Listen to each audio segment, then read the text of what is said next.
125 സങ്കീർത്തനം, Psalms 125.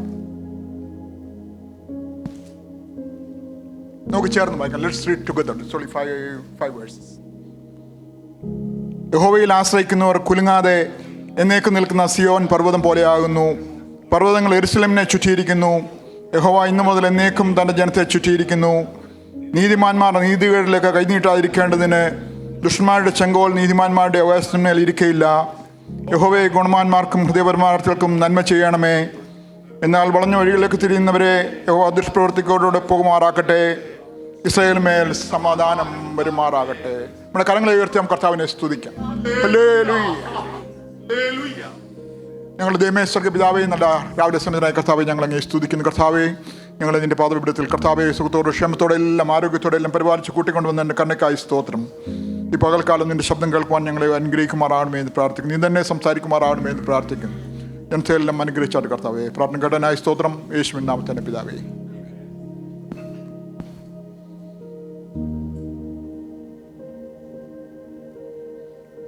സങ്കീർത്തനം 125. യഹോവയിൽ ആശ്രയിക്കുന്നവർ കുലുങ്ങാതെ എന്നേക്കും നിൽക്കുന്ന സിയോൻ പർവ്വതം പോലെയാകും. ഞാൻ ആക്ച്വലി ഇനി ഇവിടെ പ്രസംഗിക്കേണ്ട ആവശ്യമില്ല. രാവിലെ നമ്മുടെ ജിക്കു ബ്രദർ ചോദിച്ചു, നമ്മൾ പാടിയപ്പോൾ പറഞ്ഞു യേശു മാത്രം മതിയെന്ന്. ഈ സങ്കീർത്തനം അത് തന്നെയാണ് നമ്മളോട് പറയുന്നത്. യഹോവയിലുള്ള ആശ്രയം, യഹോവയിൽ ആശ്രയിക്കുന്നവരുടെ പ്രൊട്ടക്ഷൻ, അതെല്ലാം ഈ സങ്കീർത്തനത്തിൽ അടങ്ങിയിരിപ്പുണ്ട്. ഈ സങ്കീർത്തനത്തിൻ്റെ ഹെഡിങ് നോക്കിയാൽ ആരോഹണ ഗീതം, സോങ് ഓഫ് അസെൻഡ് എന്ന് നമ്മൾ വായിക്കുന്നുണ്ട്.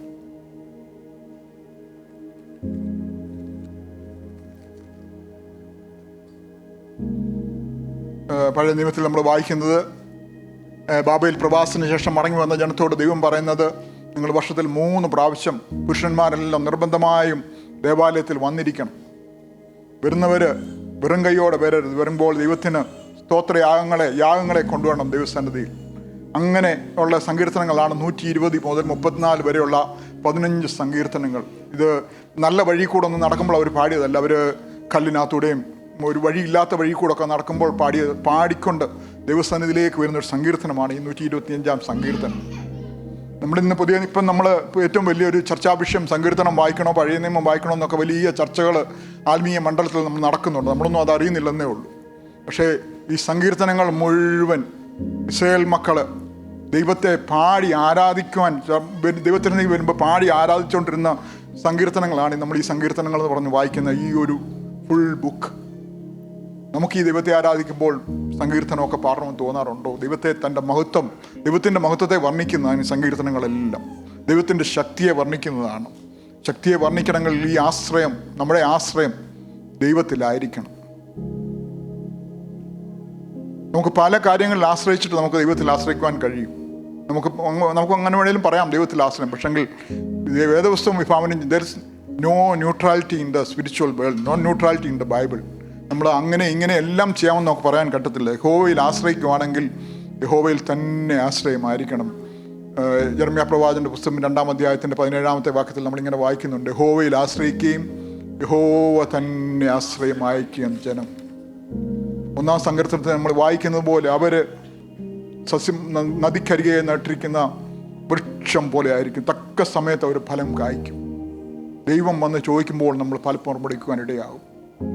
ഈ ഒരു ആറ്റിറ്റ്യൂഡ് ഈ പകൽക്കാലം നമുക്ക് പ്രാപിച്ചെടുക്കണം. പർവ്വതങ്ങൾ യെരൂശലേമിനെ ചുറ്റിയിരിക്കുന്നു. യഹോവ ഇന്നു മുതൽ എന്നേക്കും തൻ്റെ ജനത്തെ ചുറ്റിക്കൊള്ളും. ഈ സങ്കീർത്തനങ്ങൾ മുഴുവൻ വായിച്ചാൽ നമുക്കറിയാം. 3-ാം സങ്കീർത്തനത്തിൻ്റെ 3-ാം വാക്യത്തിൽ നമ്മൾ വായിക്കുന്നത്,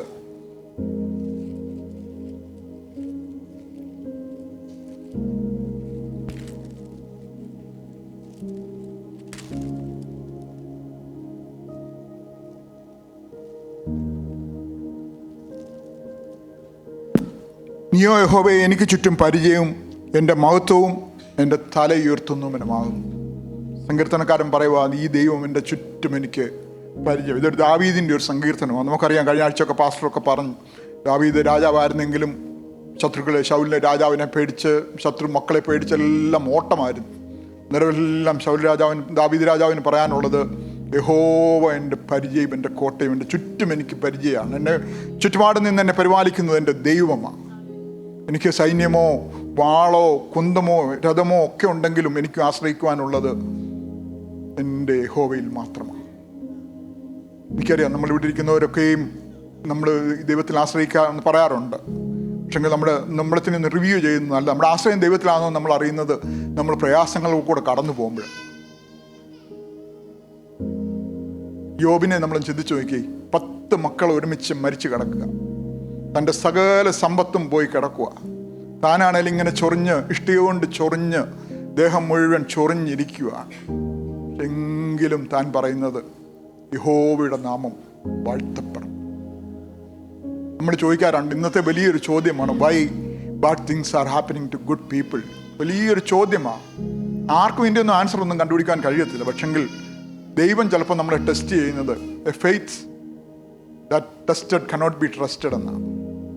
ദൈവം നമ്മളെ ചിലപ്പോൾ ഇങ്ങനെ പരിശോധിക്കുകയും പരീക്ഷിച്ച് അറിയുവാനൊക്കെ ദൈവം പല കാര്യങ്ങൾ ചെയ്യാറുണ്ട്. ഈ പല ആവശ്യങ്ങൾ കൂടെ കടന്നു പോകുമ്പോഴാണ്, പല അവസ്ഥകൾ കൂടെ നാം കടന്നു പോകുമ്പോഴാണ്. ഇസ്രായേൽ മക്കളുടെ ജീവിതമൊക്കെ എടുത്തു നോക്കിയാൽ അറിയാം. ദൈവത്തിന് വേണമെങ്കിൽ ഇസ്രായേൽ മക്കളെ മിസ്രൈമിൽ നിന്ന് പറപ്പിച്ച് കഴുകൻ്റെ ചിറകിൽ അങ്ങനെ കൊണ്ടുപോയി വേണമെങ്കിൽ കനാൻ ദേശത്ത് കൊണ്ടുപോയി നടായിരുന്നു. പക്ഷെ അവരെ വിവിധ നിലകളിൽ ദൈവം നോക്കിയത് അവരെങ്കിലേക്ക് നോക്കുമോ, എന്നിൽ ആശ്രയിക്കുമോ, അവരുടെ ഹൃദയത്തിൽ ഇരിക്കുന്ന എന്തുവാന്നൊക്കെ അറിയുവാൻ വേണ്ടി ദൈവം പല പരീക്ഷകൾ കൂടെ കടത്തിവിട്ട്. Maybe we are going through a mountains of problems, mountains of distress, mountains of sickness, mountains of debt. Big mountain may be in front of us, but what's our thought? What's our trust? ഈ മലയും പർവ്വതത്തെയൊക്കെ നിർമ്മിച്ചൊരു ദൈവം നമുക്ക് വേണ്ടി പ്രവർത്തിക്കുന്ന ഒരു ദൈവമാണ്. അവൻ നമ്മളെ ചുറ്റി പരിപാലിക്കുന്നുണ്ട്. അങ്ങനെ ചുറ്റി പരിപാലിച്ചതുകൊണ്ടാണ് ഇന്ന് രാവിലെ കാലം എല്ലാവരും ഇവിടെ ചിരിച്ചുകൊണ്ടിരിക്കുന്നത്. നമുക്ക് പ്രശ്നങ്ങളുണ്ട്, പക്ഷേ അതിൻ്റെ മധ്യത്തിലെല്ലാം ദൈവം നമ്മളെ ചുറ്റി പരിപാലിക്കുന്ന ഒരു ദൈവമാണ്. നമുക്കറിയാം, അബ്രഹാമിനെ ദൈവം 75 വയസ്സായപ്പോൾ വിളിച്ചു. തനിക്ക് പലതും കൊടുക്കാമെന്ന് പറഞ്ഞു ഒക്കെ ആദ്യം വിളിച്ചത്. പക്ഷെങ്കിൽ അബ്രഹാമിൻ്റെ നോട്ടമൊന്നും ഈ കൊടുക്കാമെന്ന് പറഞ്ഞ സ്റ്റഫോ തിങ്സ് ഒന്നും അല്ലായിരുന്നു. അവസാനം നമുക്കറിയാം, 100 വയസ്സായപ്പോൾ നമുക്ക് ഇസ്ഹാക്കിനെ ലഭിക്കുന്നു. 113 വർഷം കൂടെ കഴിഞ്ഞ 2 സമയമായപ്പോഴത്തേക്ക് ഇസ്ഹാക്കിനെ യാഗം അർപ്പിക്കാൻ പറയുമ്പോൾ യാതൊരു സംശയമില്ലാതെ യാഗം കഴിക്കാൻ കഴിഞ്ഞത് ഈ ദൈവത്തിലുള്ള വിശ്വാസം കൊണ്ടാണ്. നമ്മൾ കാണുന്നത് പ്രോമിസ് കിട്ടാൻ വേണ്ടി അബ്രഹാം നടന്നാട്ട് ഒന്നുമല്ല. ദൈവം അബ്രഹാമിനെ ഒരുക്കിയത് ഈ ദൈവത്തെ കാണുകയും കണ്ടാൽ തിരിച്ചറിയുകയും ഈ ദൈവത്തിൽ ആശ്രയിക്കുകയും ചെയ്യുവാൻ കഴിയുമോ എന്ന് നോക്കിക്കൊണ്ടിരിക്കുകയാണ്. അതുപോലെ തന്നെയാണ് യോബിൻ്റെ ചരിത്രത്തിൽ നമ്മൾ നോക്കിയാൽ നമ്മൾ കാണുന്നത് വസ്തുവും വകകളെല്ലാം നഷ്ടപ്പെട്ട യോബിനെയാണ്. പക്ഷെങ്കിൽ ദൈവത്തിനെ ആരാധിക്കുകയും ദൈവത്തിൻ്റെ മുമ്പിൽ പൂർണ്ണ ഹൃദയത്തോടെ ദൈവത്തെ സേവിക്കുകയും ചെയ്യുന്ന ഒരു യോബിനെയൊക്കെയാണ് നമ്മൾ കാണുന്നത്. നമുക്കങ്ങനെ പഴയ നിയമത്തിലെ പുതിയ നിയമത്തിലെ ഈ വേദപുസ്തകത്തിൽ എഴുതിയിരിക്കുന്ന ആൾക്കാരെ എല്ലാം നോക്കിയാൽ നമുക്ക് കാണാം. യാക്കോബിനെയൊക്കെ നോക്കിയാൽ അറിയാം. യാക്കോബ് പല തന്ത്രങ്ങളൊക്കെ മെനഞ്ഞ് പല കാര്യങ്ങൾ ചെയ്തത്. പക്ഷെങ്കിൽ തൻ്റെ ആശ്രയം യോർദാൻ്റെ കടവിൽ വന്നപ്പോൾ തനിക്കെല്ലാം നഷ്ടമായെന്ന് തോന്നിയപ്പോൾ, യാബോക്കിൻ്റെ കടവിൽ വന്നപ്പോൾ തനിക്കെല്ലാം നഷ്ടമായെന്ന് തോന്നിയപ്പോൾ തൻ്റെ ആശ്രയം പൂർണ്ണമായിട്ട് ദൈവത്തിൽ നിന്ന് താൻ തെളിയിക്കുവാനിടയായി. നമ്മൾ യാക്കോബിനെ ഉബായി എന്നൊക്കെയാണ് വിളിക്കുന്നതെങ്കിലും ദൈവം പറയുന്നത്, ഞാൻ ഏശാവിനെ ദ്വേഷിച്ച് യാക്കോബിനെ സ്നേഹിച്ചിരിക്കുന്നതാണ് പറയുന്നത്. യാക്കോബിനെ ഞാൻ തിരഞ്ഞെടുത്തിരിക്കുന്നു. മോശയെ നമ്മൾ നോക്കിയാലും അത് തന്നെയാണ്.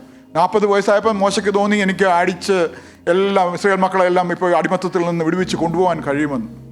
പക്ഷെ ദൈവം അതൊന്ന് ടെസ്റ്റ് ചെയ്ത് നോക്കിയപ്പോൾ അതൊന്നും കഴിഞ്ഞില്ല. വീണ്ടും ഒരു 40 വർഷം ദൈവത്തിൻ്റെ പാഠശാലയിൽ മോശയെ ഇരുത്തിയപ്പം അനേക കാര്യങ്ങൾ കൂടി കടന്നുപോയി ഒളിച്ചൊക്കെ പാർക്കേണ്ടി വന്നപ്പോൾ തൻ്റെ ആശ്രയം അപ്പോൾ ദൈവത്തോട് പറയുന്നുണ്ട്, ഇതൊന്നും എനിക്ക് കഴിയത്തില്ല, നിനക്ക് കഴിയും, ഞാൻ വിൽക്കനാ, എനിക്ക് കഴിവില്ലാത്തവനാ, നിനക്ക് കഴിയും ദൈവമേ എന്ന് പറഞ്ഞ് സമ്മതിച്ച് ദൈവത്തിലേക്ക് മടങ്ങി വരുന്നൊരു മോശം കാണുന്നു. ഈ പകൽക്കാലം ഈ ആശ്രയം, നമ്മുടെ ആശ്രയം എവിടെയാണ്? യേശു മാത്രം മതിയോ? നമുക്കൊന്ന് ചിന്തിച്ച് നോക്കാം. നമ്മുടെ ജീവിതത്തെയൊക്കെയും ശോധന ചെയ്യുവാൻ കഴിയുമാറാകട്ടെ ഞാൻ പ്രാർത്ഥിക്കുക. വേദപുസ്തകത്തിലെ ചരിത്രങ്ങൾ മുഴുവൻ നോക്കിയാൽ ദൈവജനത്തെ ചുറ്റി പരിപാലിക്കുന്ന ദൈവത്തെ നമുക്ക് കാണുവാൻ കഴിയും. നമുക്കറിയാം, മൊർദെഖായി, എസ്തേറിൻ്റെ പുസ്തകം നമ്മൾ വായിക്കുമ്പോൾ നമ്മളൊരു മൊർദെഖായിയെയും ഹാമാനെയൊക്കെ നമ്മൾ കാണുന്നുണ്ട്. ഹാമാൻ മൊർദെഖായിക്കും ഇസ്രായേൽ ജനത്തിനും എല്ലാം എതിരായി നിയമങ്ങൾ എഴുതി സകല യഹൂദന്മാരെയും കൊല്ലുവാൻ തക്ക നിയമങ്ങളും എല്ലാ ബുദ്ധികളും പ്രയോഗിക്കുന്നതായിട്ട് നാം കാണുന്നുണ്ട്. എന്നിട്ട് മൊർദെഖായി ഹാമാനെയോ മറ്റ് പ്രതിമകളെ ഒന്നും നമസ്കരിക്കുവാൻ താൻ കൂട്ടാക്കുന്നില്ല. തൻ്റെ പ്രത്യാശ മുഴുവൻ യഹൂദൻ്റെ ദൈവത്തിലായിരുന്നു. നമുക്കറിയാം, മൊർദെഖായിക്ക് വേണ്ടി പ്രവർത്തിച്ചത് നമുക്കറിയാം. എൻ്റെ എസ്തേറിൻ്റെ പുസ്തകം 6-ാം അധ്യായത്തിൽ അന്ന് നമ്മൾ വായിക്കുന്നുണ്ട്. എസ്തേറിൻ്റെ മൊർദെഖായിയുടെ ഹാമാൻ്റെ വൈഫ് തന്നെ പറയുന്നുണ്ട്, ഇവൻ യഹൂദ വംശജനാണെങ്കിൽ നീ അവനെ ജയിക്കത്തില്ല. അപ്പം നോക്കിയപ്പോൾ അവർ പറയുന്നുണ്ട്, നീ ഹാമാൻ്റെ മുമ്പിൽ വീഴാൻ തുടങ്ങുന്നത് ഞങ്ങൾ കാണുന്നെന്ന് പറയുന്നുണ്ട്. ഇതുപോലെ കാണും. നമ്മളൊരു പക്ഷേ ഇന്ന് ചില പരാജയങ്ങളെ പല നഷ്ടങ്ങളെയൊക്കെ നേരിട്ടാലും യഥാർത്ഥ യഹൂദനാണെങ്കിൽ, യഥാർത്ഥ യഹൂദൻ്റെ ദൈവത്തിൽ നമ്മൾ വിശ്വസിക്കുമെങ്കിൽ പകൽക്കാലം ദൈവം നമ്മളെ വിജയത്തിലേക്ക് നമ്മളെ നടത്തും. ദൈവം നമ്മൾക്ക് വേണ്ടി പ്രവർത്തിക്കും. കഴിഞ്ഞ ആഴ്ച ഒരു സർവേ ഞാനിങ്ങനെ കേൾക്കാനിടയായി. ആവറേജ് അമേരിക്കന് എത്ര പെയർ ഓഫ് ക്ലോത്ത്സ് ഉണ്ടെന്ന്, നല്ല ഡ്രസ്സ് ഉണ്ടെന്ന് ഒരു സർവേ വായിക്കാനിടയായി. Average American 2 pair of clothes ആണ് ഉള്ളത്. അല്ലെങ്കിൽ മാക്സിമം 4 പെയർ ഓഫ് ക്ലോത്ത്സ് ആണ് ഡീസൻറ്റ് ക്ലോത്ത് ഉള്ളത്. നിങ്ങൾക്ക് വിശ്വസിക്കുവാൻ കഴിയുന്നുണ്ടോ? സർവേ പ്രസിദ്ധീകരിച്ചതാണ്. എനിക്കറിയാം ഇവിടെ ഇരിക്കുന്നവർക്ക് ഒരു 10 പേരിൽ കൂട് മിനിമം ഉള്ളവരാണ് ഇവിടെ ഇരിക്കുന്നത് മുഴുവൻ എനിക്കറിയാം. ഈ ദൈവത്തെ മാത്രം മതിയെന്നും ദൈവത്തെ ആരാധിക്കുവാനും സ്തുതിക്കുവാനും നമുക്ക് കഴിയുമോ? അങ്ങനെ എത്രയോ കാര്യങ്ങൾ നമുക്ക് ദൈവത്തെപ്പറ്റി പറയാം, ദൈവം നടത്തിയ വിധങ്ങളെപ്പറ്റി പറയാൻ കഴിയും. ദൈവം നടത്തിയ ഭൗതിക വഴികൾ മാത്രമല്ല, ആത്മീയമായിട്ട് നമ്മളെ നടത്തുന്ന വഴികൾ നമ്മൾ ഓർക്കണം. പാസ്റ്റർ പറഞ്ഞോട്ട് കർത്താവിൻ്റെ വരവൊക്കെ ഏറ്റവും ആസന്നമായിരിക്കുക. നമ്മൾ പല ലക്ഷണങ്ങളും നമ്മൾ നോക്കിയിരിക്കും. പക്ഷെങ്കിൽ ഒന്നും നടക്കാതിരിക്കുമ്പോൾ പെട്ടെന്ന് കള്ളൻ വരുന്നത് പോലെ കർത്താവ് വെളിപ്പെടുവാൻ സമയമായിരിക്കുക. പൂർണ്ണമായി നമുക്ക് ദൈവത്തിൽ ആശ്രയിക്കുവാൻ നമുക്ക് കഴിയണം. ഈ സമയത്ത് നമ്മുടെ കേരളത്തിലെ പെന്തിക്കോസ്തുകാരെ പറ്റിയും നമ്മുടെ ഇന്നത്തെ ചർച്ചകളെ പറ്റിയൊക്കെ ഒന്ന് പറയണമെന്ന് പല പ്രാവശ്യം ഞാൻ വിചാരിച്ചാൽ മനഃപൂർവ്വം ഞാൻ പറയാമായിരുന്നു. പക്ഷേ പറയാതിരിക്കാൻ ഇപ്പോൾ പറയാമെന്ന് ഞാൻ വിചാരിക്കുന്നു. നമ്മുടെ കേരളത്തിൽ പെന്തക്കോസ്ത് സഭയൊക്കെ ഉടലെടുത്തു. പക്ഷേങ്കിൽ പെട്ടെന്ന് അവർക്ക് ഭക്തി കൂടി, ഇതിനകത്ത് എഴുതിയിട്ടുണ്ട്, ഭക്തി കൂടി വിവാഹം വിലക്കുകയും അവരുടെ സ്വന്തം നിയമങ്ങളൊക്കെ സ്ഥാപിക്കുകയും ചെയ്ത കണക്കാണ് കേരളത്തിലെ പെന്തക്കോസ്ത് സഭ. അതുകൊണ്ട് ഒരുമാതിരിപ്പെട്ടവർക്കൊന്നും ആ സഭയിലൊന്നും പോകാൻ കഴിഞ്ഞിട്ടില്ല. അവർ സ്വന്തം ദൈവമായെന്നാണ് അവർ പറയുന്നത്. അവർ ദൈവത്തിൻ്റെ സ്ഥാനം ഏറ്റെടുത്തിട്ടുണ്ട്. അതുകൊണ്ടാണ് അവർ സ്വന്തം നിയമങ്ങളൊക്കെ സഭയ്ക്കകത്ത് വലിച്ചഴക്കുവാനിടയായത്. അതുകൊണ്ട് തലമുറകളൊന്നും ദൈവസന്നിധിയിൽ കാണുന്നില്ല. ഇന്നത്തെ ചർച്ചുകളെല്ലാം പറയുന്നത് ചർച്ചിൽ ആശ്രയിക്കണമെന്ന്. ചർച്ചിലല്ല നാം ആശ്രയിക്കണം, നമ്മൾ ദൈവത്തിൽ ആശ്രയിക്കണം. Churches are become a business place. ഡാൾസിന്ന് എൻ്റെ ഒരു കൂട്ടുകാരനെ ചെറിയൊരു ഹോം ചർച്ച അവർ പറഞ്ഞു, അലക്സ എന്ന് ഞങ്ങളുടെ ചർച്ചിൽ ഓരോ പാസ്റ്റർമാർ വരും, ഞങ്ങൾ വിളിച്ചിട്ടൊന്നുമല്ല വരുന്നത്, വെറുതെ കയറി വരും. അവസാനം വന്നിട്ട് ബിസിനസ് കാർഡൊക്കെ തരുമ്പോഴാണ് അറിയുന്നത് ഇത് പാസ്റ്ററിന് റിയൽ എസ്റ്റേറ്റ് ഉണ്ട്, പാസ്റ്ററിന് മറ്റ് ബിസിനസ്സുകളുണ്ട്, ഇതിൻ്റെ എല്ലാം കാർഡ് തരാനാണ് പാസ്റ്റർ ചർച്ചിൽ വരുന്നത്. Churches are become A market place. യേശുവിൻ്റെ സമയത്ത് ഇത് തന്നെയാണ്. ദേവാലയത്തിലെല്ലാം ബിസിനസ്സായിരുന്നു. യേശു ചാട്ടയൊക്കെ എല്ലാത്തിനെയും ആടിച്ചിറക്കിയെന്നാണ് നമ്മൾ വായിക്കുന്നത്. ഇതൊരു സ്റ്റേജാണ്. Pulpit is become a stage now. What is stage set for? Drama, actions, performance.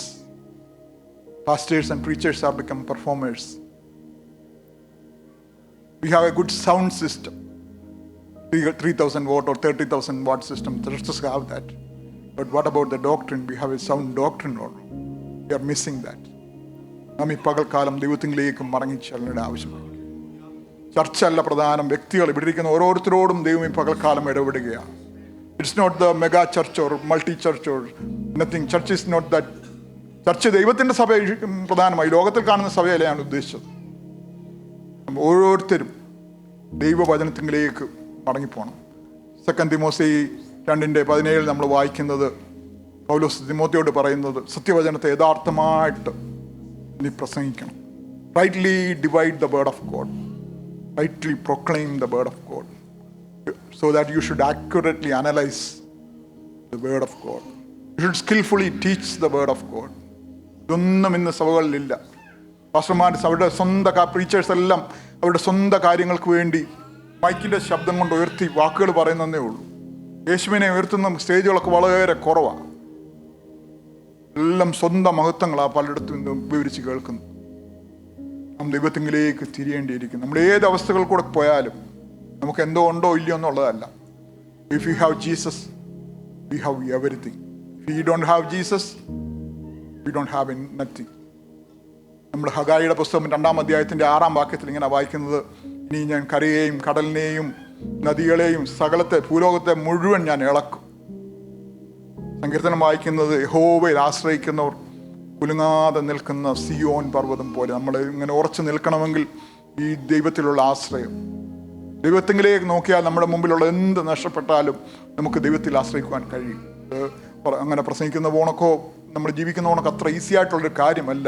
പക്ഷെങ്കിൽ നമ്മളിത് ഡെവലപ്പ് ചെയ്യണം. അതിന് നമ്മൾ വേദപുസ്തകം വായിക്കണം. നമ്മൾ അബ്രഹാമിൻ്റെയും ഇസ്ഹാക്കിൻ്റെയും യാക്കോബിൻ്റെയും ജോസഫിൻ്റെ ഒക്കെ ചരിത്രങ്ങൾ നമ്മൾ വായിക്കണം. നമുക്കറിയാം, ജോസഫ് ഓൾമോസ്റ്റ് 13-17 വർഷമെങ്ങാണ്ട് വീട് വിട്ട് താൻ എവിടെയാണെന്ന് ഒരു പർട്ടിക്കുലർ ഒരു ഡിഫൈൻ ചെയ്യാൻ പറ്റാത്തൊരു പൊസിഷനിലായിരുന്നു. നേരമെല്ലാം തന്നോട് കൂടെ ഇരിക്കുന്ന ഒരു ദൈവത്തിൽ ആശ്രയിക്കുവാൻ ആ കുഞ്ഞ് ജോസഫിന് കഴിഞ്ഞെന്നുള്ള രസം. ജോസഫ് വലിയ വീരപ്രവർത്തികളൊന്നും ചെയ്തതായിട്ട് നമ്മൾ ദൈവത്തിന് വേണ്ടി വൻകാര്യങ്ങൾ ചെയ്തതായിട്ടൊന്നും നമ്മൾ വായിക്കുന്നില്ല. പക്ഷെങ്കിൽ തന്നോട് കൂടെ ഇരിക്കുന്ന ഒരു ദൈവം തൻ്റെ വല്യപ്പന്മാരോടുകൂടി അബ്രഹാമിനോടും ഇസ്ഹാക്കിനോടും യാക്കോബിനോടും കൂടെ ഇരുന്ന ദൈവം തന്നോട് കൂടെ ഇരിക്കുന്നതായിട്ട് നാം കാണുന്നുണ്ട്. ഈ പകൽക്കാലം ഈ ഒരു ദൈവം നമ്മുടെ ചുറ്റും പരിചയം പലകയുമായി നമ്മോട് കൂടെ ഇരിക്കണം. അന്ന് അങ്ങനെ ഇരുന്ന ദൈവം ഇന്ന് നമ്മുടെ ഹൃദയത്തിൽ വസിക്കാമെന്ന് നമ്മളോട് പ്രോമിസ് ചെയ്തിട്ടുണ്ട്. ആകെ ചെയ്യേണ്ടത് നമ്മുടെ ഹൃദയം തുറന്ന് അവനെ സ്വീകരിച്ചാൽ മതി. അതുകൊണ്ട് എൻ്റെ സങ്കീർത്തനത്തിൻ്റെ 5-ാം വാക്യം പറഞ്ഞ ഇസ്രായേൽ മേൽ സമാധാനം പെരുമാറാകട്ടെ. ഇന്ന് നമ്മുടെ ചുറ്റുപാട് നോക്കിയാൽ അനേക ദൈവമക്കൾ പോലും സമാധാനമില്ലാത്തൊരവസ്ഥയിൽ, അവർക്കെല്ലാം ഉണ്ട്, മില്യനേഴ്സും ബില്യനേഴ്സും ഒക്കെയാണ്, പക്ഷേ സമാധാനമില്ലാത്തൊരു ലോകത്തിലാണ് നമ്മളിന്ന് ജീവിക്കുന്നത്. ഈ ഒരു ദൈവത്തിൽ പ്രത്യാശ വെച്ചാൽ നമ്മുടെ അവൻ സ്വർഗീയ സമാധാനം കൊണ്ട് നിറക്കും. സകല ബുദ്ധിയെയും കവിയുന്നൊരു സമാധാനം. എനിക്കറിയാം, നമ്മൾ അനേകരെ പല മലകളുടെ മുമ്പിൽ കൂടെ കടന്നു പോകുന്നത്. സിക്നസ് എല്ലാം പല കാര്യങ്ങളുണ്ട്. പക്ഷേ അത് നേരെ നമ്മൾ വിചാരിക്കേണ്ടത് ആ മലകളുടെ എല്ലാം മുകളിൽ വസിക്കുന്ന ഒരു ദൈവം നമ്മുടെ ദൈവമായിട്ട് മാറണം. പകൽക്കാലം അതിന് ദൈവം നമ്മളെ സഹായിക്കട്ടെ എന്ന് പറഞ്ഞുകൊണ്ട് ഞാൻ